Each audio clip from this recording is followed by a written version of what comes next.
Okay. So, for market visibility, so ito yung mga dapat yung ihanda. No?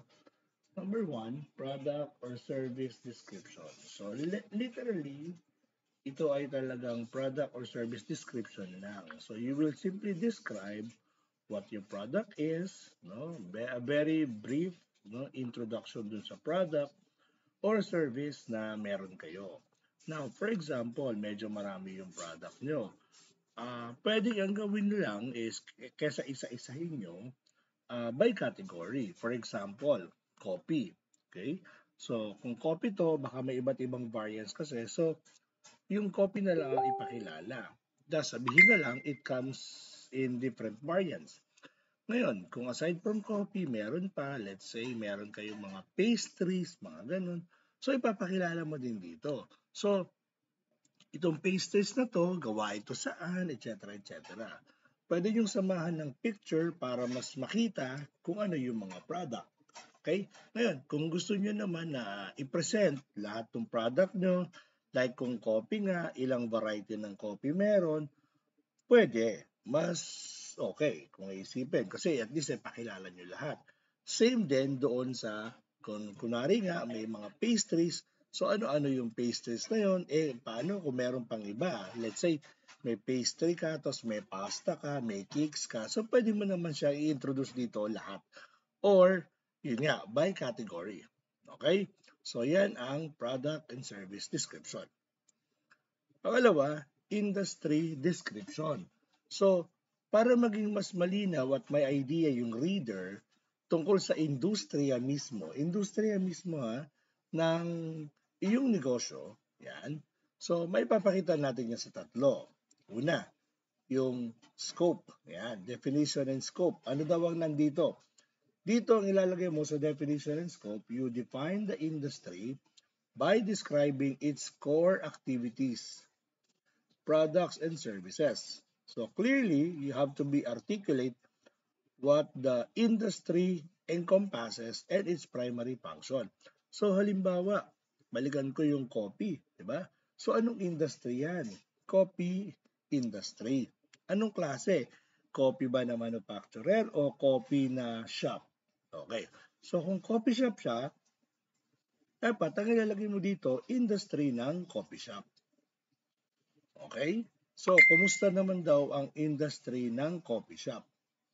So, ano-ano ba yung mga kilalang mga kilalang mga klase ng coffee na binibenta dyan? No? Brewed, mga ganon. So, pwede mo isama yan dyan. Now, ang maganda dito sa industry description, ito ay makikita mo mostly sa internet. Okay? So, pwede mo na i-search ka agad dyan. Coffee industry. Yan, coffee shop industry. Ganun. So, may idea ka. Pangalawa na kasama sa industry description, key player. So, simple lang. Ang sabi niya, identify major companies or organization. So, sino-sino yung mga key players sa coffee shop industry?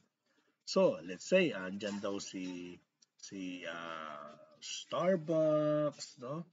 Si Shuttle's Best Coffee in Town, etc. etc. Yun. So, yun ilalagay mo dyan. Sino-sino nga ba yung mga major industries na nandito? Now, pwede mo idagdag dyan sa key player kung meron kang direct competitor doon sa location mo na malapit sa iyo. Let's say, halimbawa, within 1 or 2 kilometer radius, merong coffee shop. Ilagay mo. Sama mo siya dyan sa key player kasi kahit na hindi siya ganun kalaki o probably hindi pa siya kasing ng Starbucks, malapit naman kasi sa iyo. Kaya directly makakaapekto 'yun sa iyo. O yan ang ilalagay mo dyan. I-mention mo yung mga key players na yan. Market size and growth naman, dito ang ilalagay mo yung mismong size ng buong market. So halimbawa sa internet, nakita mo, sabi doon, ang market size ng coffee shop compared sa buong market ay halimbawa 20%.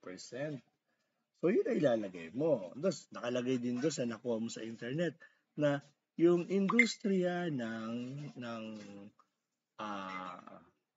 coffee shop ay tumataas o bumababa, yun ang ilalagay mo dyan. Kaya market size and growth.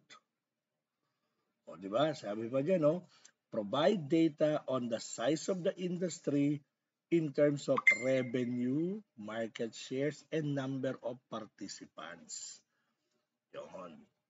So, next, market research. Dito naman sa market research, ipepresent mo yung result ng survey. Oh, so naka-tabulation yan, no? Naka-table format yan, no? So, normally, naka-percentage yan. Diba? Ngayon, kung may scale, o di sige, lagay mo yung scale. Weighted mean yan. Okay? So, yan ang nakalagay dyan. Siyempre, kapag tayo, naglagay tayo ng table, halimbawa, no? Naka-table format yung data natin, no? I-describe mo ngayon. I-describe mo kung ano yung laman ng table. So, halimbawa, table 1.1. No? This table presents the ganito, ganyan, ganyan, blank, blank, blank, blank, blank. So, describe mo lang yung laman ng table. Okay, ngayon, next, number 4, market description. Ang ipinapakilala dito ay kung sino nga yung iyong target na consumer o yung target ng client. Okay? So, ano-ano dapat na makita? Sino sila? How often and how much do they purchase? Tapos, eto pa. Pinakamadali, ipakita natin siya ng ganito. Una, demographic. Okay? So, ano yung demographic? Demographic variables or profile. So, ano siya? Ano yung gender, kung meron gender preference, age bracket na target, meron bang income bracket na target. So, yun ang nakalagay sa demographic. Next is geographic. Ayan. So, sa geographic, nakalagay naman doon yung target location. So, mga taga saan ba yung pinaka-target nyo? So, anong barangay ba yan? Or ganyan. O mga ano-anong barangays ba yan? Yan, lalagay mo yan dyan. Okay? Ayan, nakalagay naman yung geographic characteristics. Okay? Then, yung socio-demographics, yan, ginawa niya diyang socio-demographics pero demographic lang yan. No? Pero pareho lang naman yun kung sakasakaling gamitin niyo yung socio-demographics o demographics, okay din yung pareho lang. So, next yun is yung pinaka-psychographic. Sa psychographic, kung ano yung pinaka-personality niya, yun naman ang pumapasok doon. Ngayon, sa behavioral, ito, benefit sought, level of use, and the level of skills, o kaya mga psychological profile din. Pero dito sa behavioral, pwedeng i-ano natin din yung are they the type na may loyalty or what? Are they the type na pagka may nagustuhang isang brand, they will stick to it. So, pwedeng mga ganon. Pero pwede naman na hindi na-specify yung behavioral. Pero mahalaga doon yung demographic at saka yung geographic. Yung dalawang yun, napaka-importante nun para dito sa market description. Okay? So, yun siya. Next is competition analysis. Dito, ang ilalagay mo dito, kasi comparison to ng mga competitor mo. Oo. So, ang ilalagay na lang natin dito, yung mga competitor talaga na halimbawa talagang malapit sa lugar mo. Okay? So, halimbawa, ang lugar mo sa barangay nyo. Tapos, merong same nun, kaya lang malayo pa. No? Malayo pa. So, halimbawa, hindi talaga malilinya sa'yo. Talagang sasadyain na yun. So, huwag mo na isama. Ang ilagay mo na lang yung mga malapit lang sa'yo na talagang pwedeng lakarin lang yung distansya mula sa'yo, mga tipong ganon. Okay? Tapos, ang gagamitin natin pinaka-basis, yun na lang 4-piece na lang para hindi masyadong komplikado. So, ikukumpara mo yung kanyang offerings ng 4-piece. Halimbawa, product. Okay? Naka-table format ha, para mas madali makita. So, table 1, yung name ng competitor. Sorry, table 1. Column 1. Column 2. Ano naman yung product niya? Column 3, price. Column 4, promotion. And column 5, uh, price, product, price, promotion, place. O yung pinaka, yung pinaka location mismo, something ganon. So, halimbawa, competitor A. Yan. So, ano yung mga product niya? So, you can list down all the products based on category para hindi masyadong Then, pagdating naman sa price, yung price range. Hindi mo naman mailalagay eksaktong price eh. So at least yung price range. For example, coffee, nagre-range siya mula sa ganito hanggang ganito. So pwede kahit ganun lang. Then promotion, kung meron man. Meron ba siyang promotion na ginagawa to promote the business? O kung ano man yan, ilalagay. Okay? So nandun yun sa column ng promotion. So next one is yung ano ba yun? Place. Yan. So, pinaka-distribution. So, ano ba ang mode of distribution natin? O, di ba? Sir, ano lang po, mayroon kaming physical store. Okay. So, ibig sabihin, direct yon, no? Direct humaharap kay customer. So, from SM, parang ganon. From SM to you, tapos to consumer. Parang ganon ang datihan yan. So, halimbawa, direct ka nga, no? Direct naman sa manufacturer ang kuha. So, from manufacturer, sa'yo, tapos consumer na.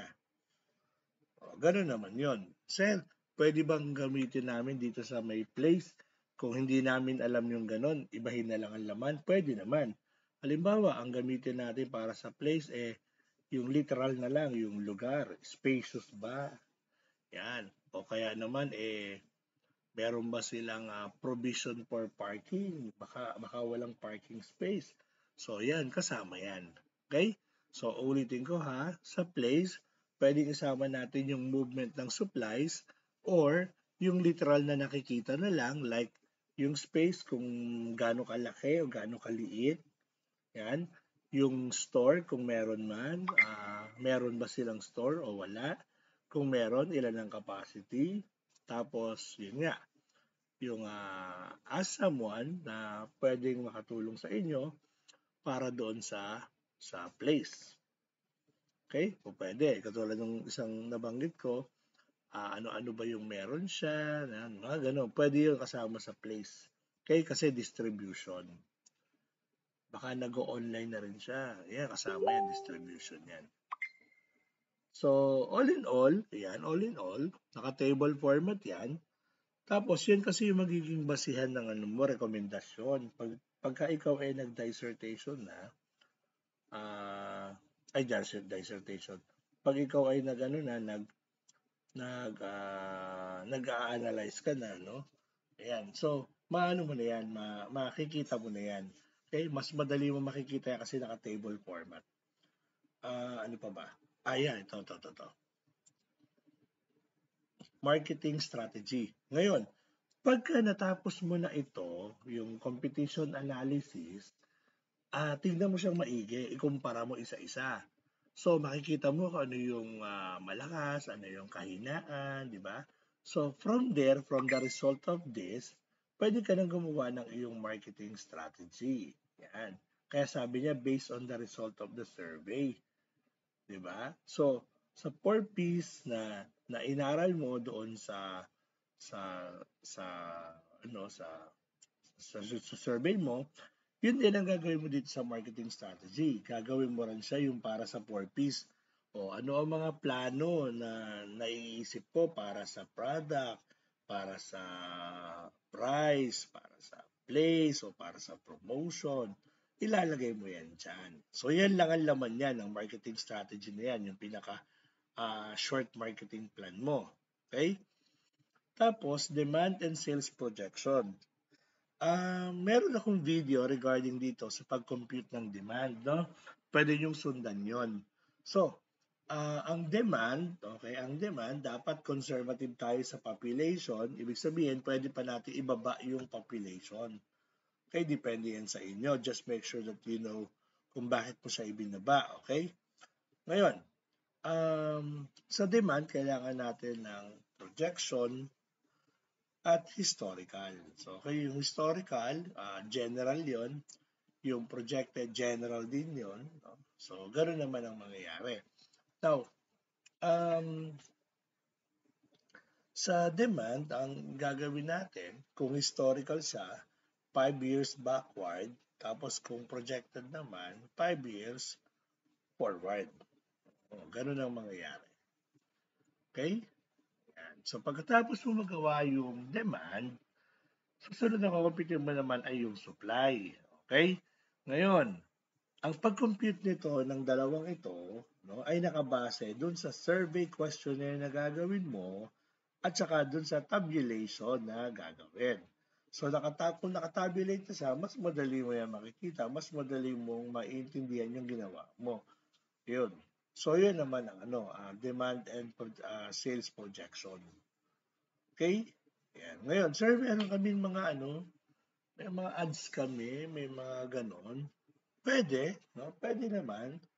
I-declare lang natin siya. Isama mo na lang siya sa marketing strategy. Kasi ganun din naman, marketing strategy talaga siya. Okay. So, all in all, guys, yan ang laman ng iyong ang tawag dito, laman ng iyong marketing feasibility. So, always keep in mind na if, if you can make it simpler, no, pero kompleto yung idea, pwede. So, hindi naman ito kailangan pahabaan. Okay, hindi naman ganun ang laban dito. Okay, so good luck guys sa paggawa ng inyong PSIM study. So again, yung demand ha, tsaka yung supply, no? Yung sales projection, magagawa mo lang yan kapag tapos na yung iyong survey. Okay? Okay, sige. Next time, gagawin ko naman is yung sa management. Okay, bye-bye.